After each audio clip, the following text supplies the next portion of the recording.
और प्रेम यादव की जो हत्या हुई है उनके कॉल डिटेल से, हाँ, कॉल डिटेल से उनको कॉल किसने किया, कौन बुलाया, हत्या करने के बाद उनके घर वालों को सूचना कौन। देखिए पेपर देखिए, हर जगह जो है बलात्कार हो रहा है, हत्या हो रही है, अपहरण हो रहा है, मारपीट हो रही है, आने वाले रुपया कमा कमा के लाल होते जा रहे हैं। एक दरखास्त पड़े, लेकिन न तो बलात्कार रुका है और न ही हत्याएं रुकी हैं और न छिनैती रुकी है और न और कोई घटना रुकी है। तो फिर कैसे हम मान लें कि उनके कहने से कि नमस्कार, प्रणाम से स्त्रिया का लदाब गोर लागतानी। हमार नाम भाई अमित प्रताप मिश्र और हम पहुंचल बाटी देवरिया दीवानी न्यायालय में, जहां पे आपकी दिखावत आती आज देवरिया दीवानी न्यायालय पर देवरिया कांड के लेकर के वरिष्ठ अधिवक्ता लोग बाटे। आज इनसे जानकारी लेबे की देवरिया कांड के कोने नजर से आप लोग देखत बाटे। सर को नमस्कार, राम राम सर।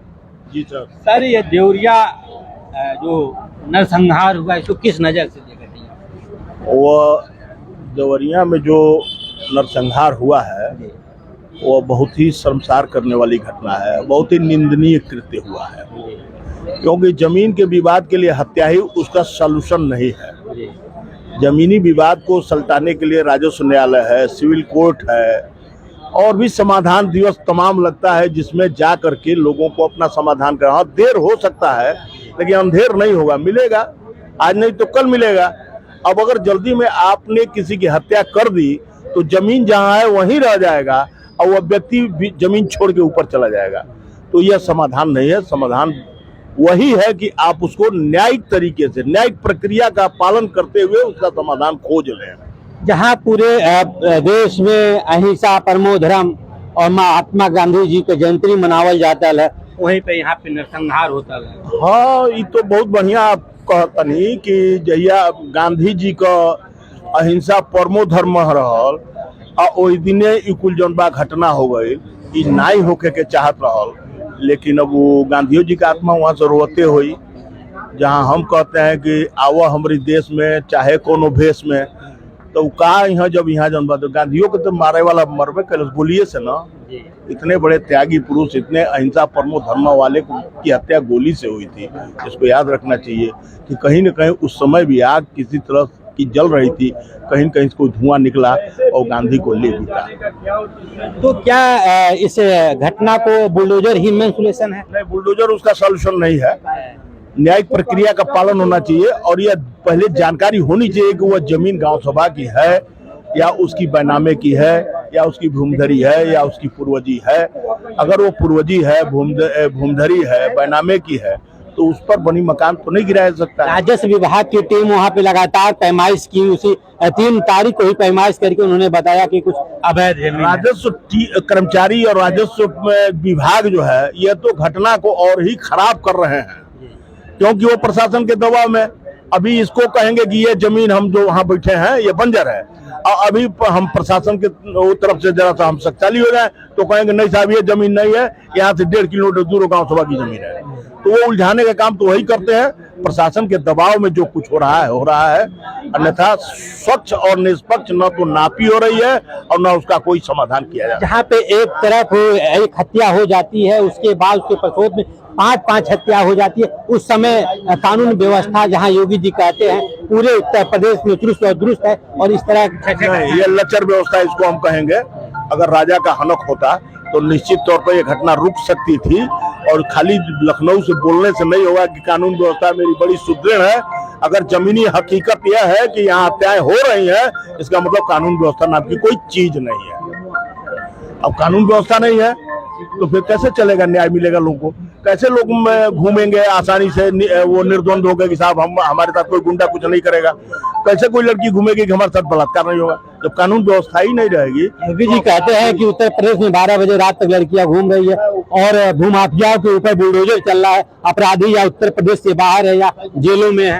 कह तो बहुत रहे हैं, लेकिन न तो बलात्कार रुका है और न ही हत्याएं रुकी हैं और न छिनैती रुकी है और न और कोई घटना रुकी है। तो फिर कैसे हम मान लें कि उनके कहने से कि साहब कानून व्यवस्था बहुत अच्छा है, गुंडा एक प्रांत छोड़ के दूसरे प्रांत चला गया, कोई किसी का बलात्कार करने वाला नहीं है। आए दिन बलात्कार हो रहा है, आए दिन सड़कों में छेड़खानी हो रही है, छिनैती हो रही है। लॉ एंड ऑर्डर एकदम ध्वस्त हो चुका है। यहाँ पे देखिए दीवानी कचहरी देवरिया में बाटे और यहाँ पे वरिष्ठ अधिवक्ता लोगों से बात भई और यहाँ पे कुछ बुद्धिजीवी बाटे, उनसे भी बात कर। नमस्कार। नमस्कार, बताइए। सर, देवरिया में जो यह नरसंहार हो जाता है, जहाँ एक तरफ अहिंसा परमो धर्म महात्मा गांधी जी की जयंती होती है, ये तो बहुत दुखद घटना घटा है। ऐसा नहीं होना चाहिए, इसका निष्पक्ष जांच होना चाहिए। क्या एक तरफ जहाँ लोग बता रहे हैं कि पूरे उत्तर प्रदेश में कानून का राज चल रहा है और यहाँ पे इस तरह की घटना घट जाती, मुख्य जिम्मेदार कौन इसमें है? किसी थाना दिवस पर या तहसील दिवस पर कोई भी फरियादी जाता है, उसकी फरियाद नहीं सुनी जाती है। सिर्फ कागज और कलम में ये थाना दिवस, तहसील दिवस उत्तर प्रदेश में चल रहे हैं। कानून की व्यवस्था ठीक हालत में नहीं है। जिम्मेदार कौन है इसमें? उत्तर प्रदेश के मुख्यमंत्री। यहाँ पे देखिए किस तरह लोगों ने बतौले कि यहाँ पे उत्तर प्रदेश में जो भी कानून व्यवस्था पूरी तरीके से ध्वस्त बा। और यहाँ हैं वरिष्ठ अधिवक्ता हैं देवरिया के, और दीवानी कचहरी को किस नजर से देखते हैं देवरिया हत्याकांड? देवरिया हत्याकांड बहुत ही दुखद है। और दूसरी चीज ये है कि जब हमारे प्रदेश का मुखिया ही ये कहते हैं कि कोई एक गाल पे झापड़ मारे तो क्या हम छोड़ देंगे, हम दूसरे गाल पे भी मारेंगे। तो वहाँ पे अगर जो हत्या हुई प्रेम यादव की और उसके एवज में अगर जो कोई और हत्या हो गई, तो अब योगी जी बतावें कि उनके कथनानुसार ये सही हुआ है कि गलत हुआ है, वो खुद फैसला करें। सर, दीवानी न्यायालय है, आज के गेट पे लिखा है अहिंसा परमो धर्म। 2 अक्टूबर के दिन यहाँ राष्ट्रपिता महात्मा गांधी की जयंती पूरे देश में मनाई जाती है, वहीं पर नरसंहार होता है देवरिया में। तो जब हमारे योगी जी माननीय मुख्यमंत्री जी ही जब महात्मा गांधी को नहीं मानते हैं और उपदेश देते हैं कि कोई एक झापड़ तुमको मारे तो तुम भी उसको एक झापड़ मारो, तो अगर जो वो ऐसी तार्किक बातें कर रहे हैं या अतार्किक बात कर रहे हैं, तो अब ये तो उनको फैसला करना है ना कि क्या है। दूसरी चीज, अगर जो ऐसा हुआ है उनके कहे अनुसार, तो क्यों जेल में बंद हैं? छोड़िए ना, जेल में प्रेम यादव के घर के लोग क्यों बंद हैं? लेकिन सोशल मीडिया पे यादव बनाम ब्राह्मण हो गया है, लोग तरह तरह की सोशल मीडिया पे। अब ये इस पे तो हम यही कहेंगे कि अब जो सामने स्थिति आई है उसमें मारने वाला भी पंडित है, तो इसमें जातिवाद क्यों? जातिवाद कुछ लोग फैला रहे हैं जिनको समझ नहीं है, तो उस पे ध्यान न दे के हम लोगों को एक साथ रहना चाहिए। हम लोग एक समाज में बंधे हुए हैं, एक दूसरे के परिवार से जुड़े हुए हैं, तो इस तरह की बात नहीं होनी चाहिए। सर, आप वरिष्ठ अधिवक्ता है, हमको एक हत्या हो जाती है, उसके प्रछोत में 5 हत्या और हो जाती है, उस समय कानून व्यवस्था जो है प्रशासन की गलती है। तमाम मुकदमे लंबित हैं, ये लोग 8 साल 9 साल चलाते हैं और जो जमीन कब्जा किए हुए हैं अवैध रूप से वो आपस में लड़ते हैं और हत्याएं होती रहती हैं। जहाँ पे एक हत्या हो जाती है, जहाँ पे गांव में चौकीदार रहता है, बीट के सिपाही, क्या इन लोगों को पता नहीं हत्या होने के बाद 5 हत्या और हो जाती है? तो इनको पता है, लेकिन समय रहते इनको कार्रवाई करना चाहिए। तमाम दरखास्तें पड़ी लेकिन कोई कार्रवाई नहीं हुई। उत्तर प्रदेश में कानून का राज है। कानून का राज कहाँ है साहब? आप उठा के देखिए, सोशल मीडिया देखिए, पेपर देखिए, हर जगह जो है बलात्कार हो रहा है, हत्या हो रही है, अपहरण हो रहा है, मारपीट हो रही है। थाने वाले रुपया कमा कमा के लाल होते जा रहे हैं। एक दरखास्त पड़ जाएगी, वो पहुंच जाते हैं, दोनों पक्षों को बुलाते हैं, पैसा लेके सुला। अपराधी या जेल में है, उत्तर प्रदेश से बाहर है। बाहर है साहब, अपराधी कहाँ है? उसमें आप जाइए जरा मुआयना कीजिए, उसमें 80% जो ऐसे लोग हैं गरीब। योगी जी कहते हैं अपराधी उत्तर प्रदेश से बाहर हैं और जेल में है। कहाँ है? कहाँ है साहब? दुनिया भर के अवैध कब्जे हैं पूरे प्रदेश में। वो माफियाओं के ऊपर बुलडोजर बाबा का दौड़ रहा है। कहाँ दौड़ रहा है?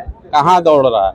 वही तो कहते हैं। एक जिले में दुनिया भर जमीनों पे अवैध कब्जे हैं, सिर्फ एक आदमी के घर पे बुलडोजर क्यों चलेगा? क्या यह अन्याय है? यहाँ पे देखिए, हम देवरिया यहाँ पे कचहरी में आई बाटी और वरिष्ठ अधिवक्ता लोगों से हमारी बात भई, और यहाँ पे यंग अधिवक्ता हैं, इन लोग से भी बात करेंगे जो देवरिया हत्याकांड हो जाती है किस नजर से देखते हैं। आप एक अधिवक्ता हैं जी, इसमें निष्पक्ष जांच होनी चाहिए। हत्याएं दोनों तरफ से हुई हैं। जहाँ पे एक हत्या हो जाती है उसके बाद 5 हत्या हो जाती है, उस समय वहाँ के जो पुलिस और अन्य लोग क्या कर रहे थे? अब एक हत्या हुई, हाँ, उसके बाद अब सूचना कैसे मिली? क्या पुलिस वालों को कब सूचना मिली? हाँ, सूचना दी जानी चाहिए थी समय से, क्यों नहीं दिया गया? हाँ, ये तरह की सब जो भी चीज़ें हैं, हाँ, और प्रेम यादव की जो हत्या हुई है उनके कॉल डिटेल से, हाँ, कॉल डिटेल से उनको कॉल किसने किया, कौन बुलाया, हत्या करने के बाद उनके घर वालों को सूचना कौन दिया फ़ोन करके, ये सब चीज़ें उनके। इस हत्या के पीछे मुख्य जिम्मेदार कौन है? अब मुख्य जिम्मेदार वहाँ पे जांच का विषय है। जिम्मेदार जो है वहाँ प्रेम यादव गए, किस तरह के दोनों लोगों के बीच झड़प हुई, चाहे क्या हुआ, तो जांच में ही पता चल पाएगा कि कौन दोषी है। अभी कुछ कहना इसमें उचित नहीं होगा। यहाँ पे आपको बतावत करने की जहाँ पे देवरिया हत्याकांड को लेकर के यहाँ पे आज अधिवक्ताओं लोग का मैं विचार जाना और देवरिया दीवानी कचहरी में आकर के जाना, यहाँ पे कुछ यंग और वरिष्ठ व्यक्ति इनसे जानकारी लेते हैं। नमस्कार काका जी, देवरिया में हत्या हो गई, नरसंहार हो गई, क्या ये सही है जमीनी के नाते? कुछ इसको पता ही नहीं है सर। है बने में चैनल के साथ, तब तक के लिए नमस्कार, राम राम।